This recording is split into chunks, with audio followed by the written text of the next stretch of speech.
많은 부동산 전문가들이 청약통장에 대해서 얘기하면 그냥 한 달에 10만 원씩만 꼬박꼬박 넣으라고 하죠. 그래서인지 대부분 청약러들이 10만 원씩 넣고 있을 겁니다. 부동산 전문가들이 있잖아요. 청약 몰라요. 모든 사람들이 다 10만 원씩 넣고 있는 거 보면 너무 안타깝습니다. 제가 딱 말씀드리죠. 모두가 10만 원씩 넣을 필요 절대로 없습니다. 사람마다 다 달라요. 제가 딱 정해드릴 테니까 제발 그대로만 하세요.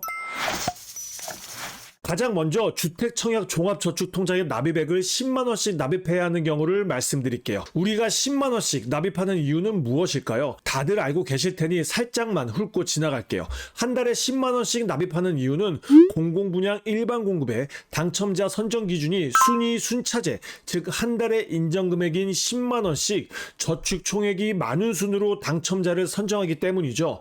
좋습니다. 당첨이 너무나도 어려운 청약이니까 어떻게 될지 모르니 10만 원씩 납입해서 공공분양 일반 공급에도 가능성을 열어두는 것은 너무너무 좋은 생각입니다. 그런데 공공분양 일반 공급 당첨자 커트라인이 어떻게 될까요? 가장 최근에 분양했던 공공분양 몇 개만 봐볼까요? 23년 6월에 전국을 떠들썩하게 했던 공공분양 동작구 수방사의 일반 분양 당첨 커트라인은 2,550만 원이었습니다. 2,550만 원은 달에 10만 원씩 한 번도 쉬지 않고 21년 이상을 납입해야 가능한 금액입니다. 하나만 더 봐볼게요. 23년 12월에 서울 대방 A1 대방동 군부지 공공분양 사전청약이 있었어요. 일반 분양 당첨자 커트라인이 무려 2,580만 원이었습니다. 동작 수방사의 기록을 깼어요. 더 어이없는 건 이 청약은 사전 청약이었다는 겁니다. 예상 입주가 2032년이에요. 그런데도 이렇게 당첨자 커트라인이 높았습니다. 제가 무슨 말을 할지 아시겠죠? 청약 통장에 10만 원씩 납입하는 이유는 공공분양 일반 공급에 당첨되기 위해서인데 20년 이상 납입해야 합니다. 이걸 한다고요? 지금부터 20년 후에 내 집 마련하시려고요? 아직 제 채널 구독자 수는 얼마 안 되지만 보통 시청자 연령이 만 25세에서 34세가 66.7%로 가장 많고 나머지는 다 그 윗세대입니다. 그런데도 20년 동안 10만 원씩 넣겠다고요? 50세에 내 집 마련을 하신다고요? 절대로 안 됩니다. 일단 제 영상을 본 이상 늦어도 5년 안에는 청약에 무조건 당첨되어야 합니다. 10만 원씩 납입해야 하는 사람들은 따로 있어요. 바로 20년 이상을 납입해도 40대가 안 되는 자녀들에게 만들어줘야죠. 그렇다면 최대한 빠르게 태어나자마자 1세부터 만들어주면 될까요? 아닙니다. 얼마 전까지만 해도 만 19세 이하는 2년만 인정되었는데요.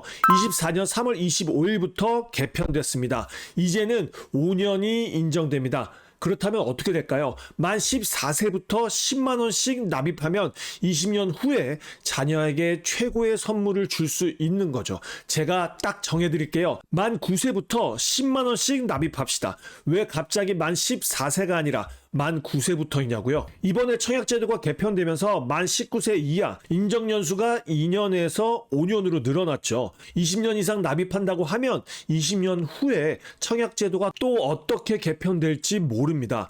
만 19세 이하 인정연수가 10년으로 늘어날 수도 있을 것 같아요. 그러니 만 14세가 아니라 만 9세부터 10만 원씩 납입하면 됩니다. 그럴 바엔 그냥 태어나자마자부터 선물로 만들겠다고요? 10만 원 절대로 적은 돈 아닙니다. 의미 없는 일에 의미를 부여하지 마시고요. 차라리 그 10만 원으로 한 달에 삼성전자 주식 한 주씩 사주세요. 10년 후에 더 큰 가치가 되어 있을 겁니다. 그렇다면 우리는 어떻게 해야 할까요? 도대체 얼마씩 납입하라는 겁니까? 지금부터 말씀드릴게요. 제가 다른 영상에서 계속해서 말씀드리지만 이 영상을 보시는 대부분의 청약러들은 당연히 가점이 낮을 거예요. 그러니 우리는 특별공급이나 일반공급 추첨제를 노려야겠죠. 그렇다면 우리는 특별공급이나 일반공급 추첨제에 청약할 수 있는 조건만 갖추면 되겠죠. 그 이상은 필요 없습니다. 지금 보시는 표는 일반 분양 청약통장 조건인데요. 제일 위에는 광역시와 지방, 가운데는 수도권 비규제 지역, 아래는 규제 지역 조건입니다. 자세히 보면 조건이 조금씩 다르죠. 청약통장 가입기간 6개월 이상, 12개월 이상, 24개월 이상으로 지역마다 조건이 조금씩 다릅니다.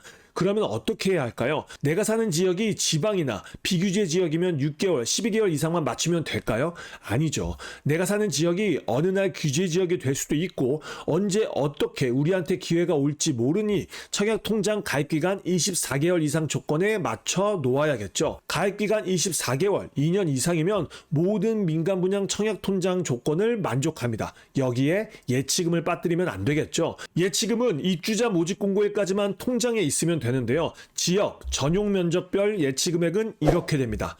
주의할 점은 청약 지역이 아닌 현재 본인이 거주하는 지역 기준 예치금을 넣어야 해요. 예를 들어 경기도 화성시 동탄 신도시에 84제곱미터에 청약하는데 본인은 서울에 거주합니다. 그렇다면 예치금으로 300만 원이 있으면 되겠죠. 자, 이제 어떻게 하면 될까요? 우리는 빨리 청약통장 가입기간 24개월 이상 조건을 맞춰야 하니 만약 지금 통장이 없다면 지금 당장 은행에 가서 2만 원으로 주택청약 종합저축통장을 만들어야겠죠. 한돈 2만 원으로 주택청약 종합저축통장을 만들고 청약통장 가입기간 조건이 되고 내가 넣을 청약단지가 분양하면 그때 예치금을 넣고 청약하면 됩니다.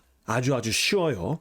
하지만 여기서 끝이 아니죠. 청약 당첨이 어디 쉽습니까? 그러니 공공분양도 조건을 맞춰놔야죠. 어렵지 않습니다. 지금 보시는 표는 수도권 비규제 지역 공공분양 청약통장 조건인데요. 공공분양도 민간분양과 마찬가지로 지역마다 가입기간 6개월 이상, 12개월 이상, 24개월 이상으로 나뉘는데요. 다른 점은 6회 이상 납입, 12회 이상 납입, 24회 이상 납입이 추가적인 조건으로 붙습니다. 이제 어떻게 해야 할지 감이 오시죠? 청약통장을 처음 만드시는 분이라면 2만 원으로 청약통장에 가입하고 자동 납입을 2만 원씩 2년만 하는 겁니다. 그리고 예치금을 넣어놓으면 민간분양, 공공분양 모두 청약통장 세팅 끝! 혹시 모르니 공공분양 생애 최초 특별공급에 청약하실 분들은 선납금 포함 600만 원 이상 예치되어 있어야 합니다. 뭐 이렇게 복잡하게 하냐고 생각할 수도 있어요. 복잡한 거 싫으니 그냥 10만 원씩 넣을래 라고 생각하시죠. 하지만 제가 항상 강조하는 것이 있습니다. 청약통장은 무조건 가족 모두가 만들어야 합니다. 언제 어떻게 기회가 올지 모르거든요. 그런데 가족 모두가 10만 원씩 넣으면 부담이 될 수 있습니다. 설명은 다 끝났으니 지금부터 딱 정리해 드리겠습니다. 먼저 무주택자입니다. 무주택자는 당연히 공공분양, 민간분양 다 노려야겠죠. 무조건 아무리 늦어도 5년 안에 청약으로 내 집 마련한다는 생각을 가지셔야 합니다. 이미 10만 원씩 10년 이상 납입하고 있지 않다면 달에 2만 원씩 24회 납입하고 본인 거주 지역에 맞는 예치금 납입하시고 저랑 같이 청약 공부해서 좋은 단지에 특별공급, 일반공급 추첨제에 사정없이 넣어봅시다. 만약 자녀가 있다면 만 9세가 되는 해에 10만 원씩 납입하는 주택청약 종합저축통장을 선물로 주면 됩니다. 다음 유주택자는 공공분양은 무주택자만 가능하니 필요 없겠죠. 단돈 2만 원만 넣어놓고 가만히 계시다가 가입기간에 충족되고 청약 넣고 싶은 단지가 나오면 예치금 넣고 청약하면 되겠습니다. 어렵지 않죠? 좋은 단지, 알짜 단지, 로또 단지들은 제가 앞으로 계속해서 알려드릴게요. 오늘 영상이 많은 분께 도움이 됐으면 좋겠습니다. 오늘도 동근육 키우는 하루 되시길 바라면서 지금까지 동근육 허벅지였습니다. 감사합니다.